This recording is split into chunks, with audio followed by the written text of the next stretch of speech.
And so we moved from Allie to Shawn, who and I brought him on because he he's a achieved agency owner, and I think this is the trap that we see a lot of people get into. They achieve agency owner, and they feel like they've reached the goal. They've reached the pinnacle. You have ownership. You now have that contract from home office. This is something you now own and control. And even though the owners talk about it till they're blue in the face on every call, seems like every national call, agency owners just the start. I think we see too many times agency owners reach that point where they get there and they think, okay, I've made it. Now it's time to coast and cruise. And Shawn, shout out to Shawn, who's been doing a deep dive into his agency and looking at what it takes to go next level. And I think, again, talking about the journey, talking about course correcting, and wanted to bring Shawn on to kind of talk about, his experience kind of reaching agency owner, but now realizing, hey, there's some things that we need to do as an agency to be able to continue actually owning an agency, because hey, you can't lose that thing if you don't keep going to our plant agriculture. If you don't keep watering that thing, if you don't keep putting good fertilizer in, things are going to die off. So, Shawn, so appreciate you coming on to share, and would love to hear your thoughts on kind of your journey and where you're at in the journey right this moment. All right, I'm here. We were talking about, I won't go in this part because it's not what we're talking about today. We're talking about fear. I'm going to say that because you've heard me say it before. When Chris messaged me and wanted to know if I'd get on, I'm like, why? Why me? Why do you want me to get on? I'm not a speaker. I've passed up opportunities, but I'm here and I'm doing it. So let's see if I can get through this, guys. The reason I'm in a greenhouse today, the reason that I'm here, on Wednesday, Sarah Reinecke spoke for us as AOs. And when she spoke, she talked about always planting. And I'm like, we have a family greenhouse. Maybe it'd be a good spot to start from. And my mind started working about always planting and planting seeds. So if you think about here inside the greenhouse, there's a lot of work that goes into this. Brian's mom, she absolutely 75 years old, and she can outwork any man, any child that you ever saw in your life, and she's out here watering and working. If you take a seed and you put it inside and you start to grow here in the greenhouse, when we start 3 months ago. So what you're looking at right now is from 3 months ago, and there's about another month before everything is where the greenhouse opens. So the money's been going in. They've been putting all this money into the greenhouse to be able to continue to build it, waiting to be able to start to sell the plants, to be able to make money. So if you start a plant today, you put a seed inside of it. We all know this, right? You put a seed and you start. I'm not going to call Chris or Jacob tomorrow and say, there's no plant. I watered it last night. How come I don't have a plant? In a week, I'm going to come back and there might be a little bud that's just going to start, and it's going to start to come out. Again, I'm putting money into it. I'm working it, but it's not happening. You have to look at it as a whole, and that's about the business management.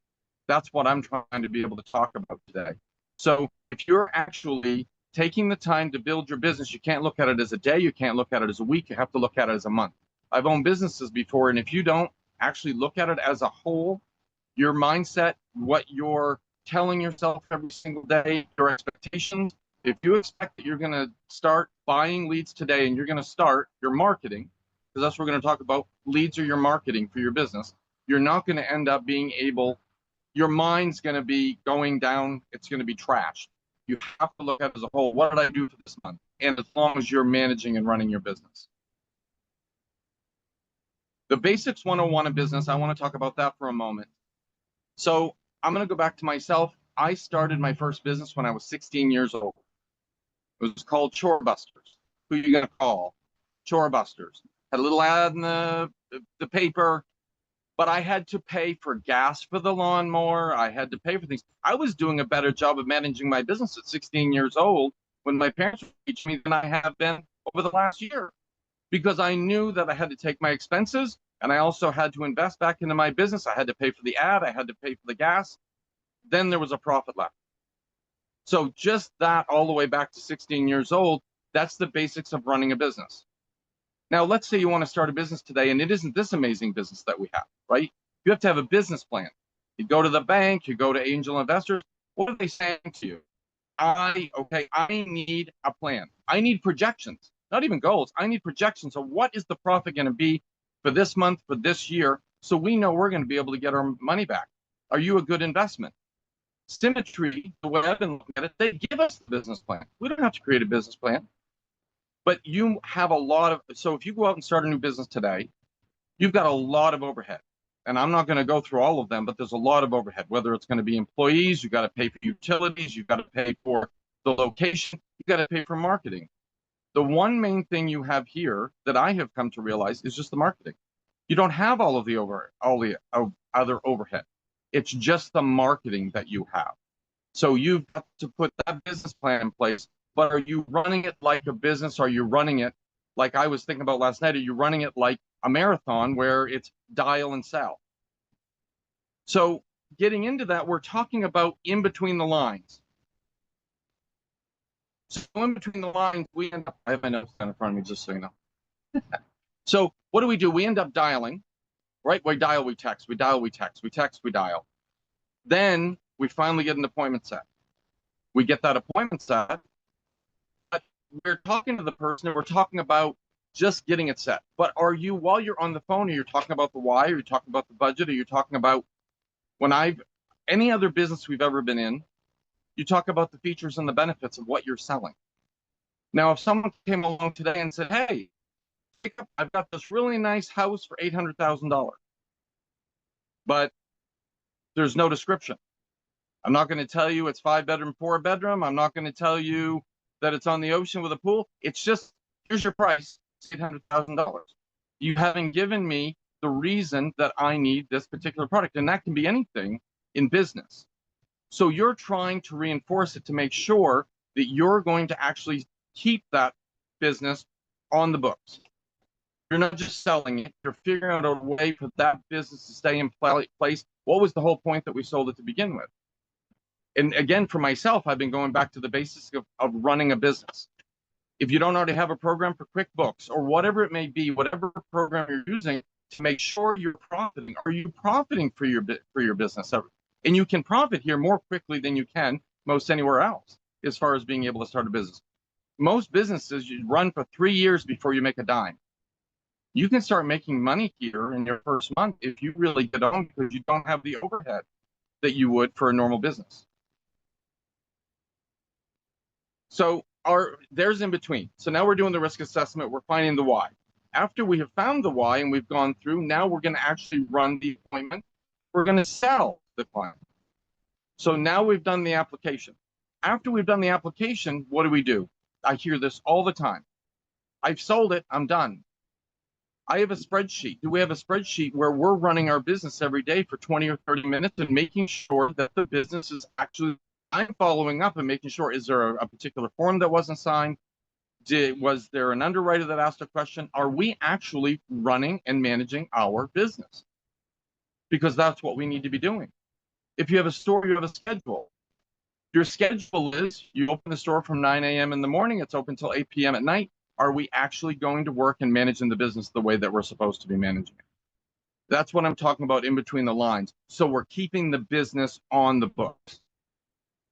So talking about the 3 Ps, because this is more important than anything. Does anybody ever think about the fact that we write a sale, but if you don't place it and keep it in place? So the 3 Ps, place business equals profit and promotions. It's not just about the place business and the profit. It's also about your promotions, because the promotions here, you can come and work. You start at 80%. I don't know of any other business you can go to and start at 80%. When I first heard about it, I'm like, okay, it's got to be a scam. I mean, you're used to getting 10%, 11, 12%, 12%, whatever business you're in. But they do. You start at 80%. And in 90 days, we all know this, right? You can get to 95%. But does anybody ever use the income calculator inside HQ to figure out how much more you can be making at 95 versus 80? So at 80%, if you want $5,000 in your bank account, you need to be writing $12,904. I didn't make this up. I got it from the income calculator on HQ. So, but that includes the 25% you're going to get in month 10, 11, and 12. But I need $5,000 in my bank now. You can get to 95% in 90 days. Now you're only writing 8,686 to get to that same $5,000 deposited. Where else can you go do that? But it's about managing your business. Are we looking at it and saying, I need these numbers to get to 85, to get to 90, to get to 95? And by the way, it goes down another 2,000 if you get yourself to 100%. So you can either be selling less, or you can be writing, or you can be making more, because again, you're looking at all the pieces to the puzzle as far as your numbers and managing your business. And that's what I've been trying to focus on lately, is 100% managing my business, going back to the basics of 101 of running your business.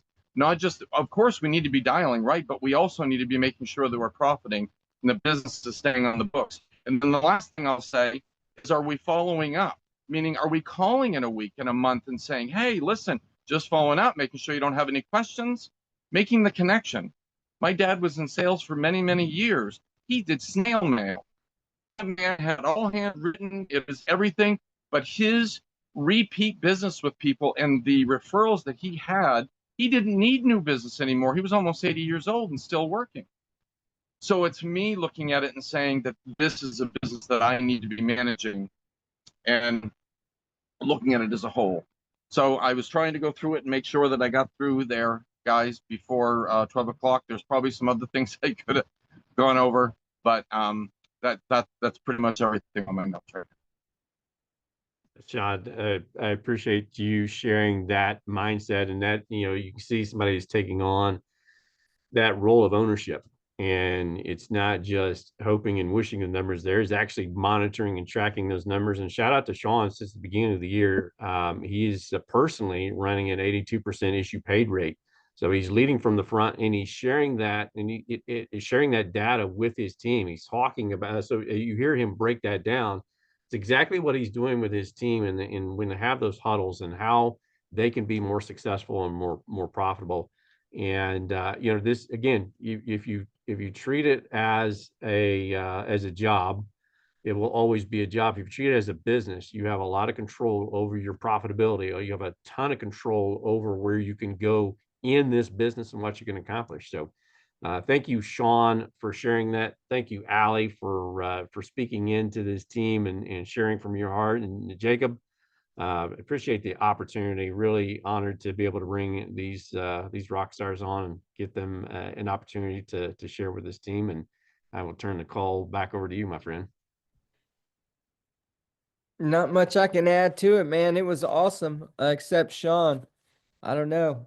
Uh, you might not like it, but you'll get used to it, because your shoulder's going to be tapped often, man. You did a great job every time you do. I would suggest stop saying that you don't like it, because there's no way around it, man. You're really good. Your message is good, Ali. Yours too. So sorry to hear about your dad. I just found out about it as soon as you said it. I had no idea. Sorry about that, but love that your mindset through everything. And just love this team, man. Let's go out and break some records this week. Let's go celebrate next Friday and have an amazing, amazing week. Let's get past our plateau. Let's make sure that we sail past our plateau. Let's go start making a difference for our family as you help other families. So y'all take care. Chris, thanks for setting this up. Awesome. Y'all take care.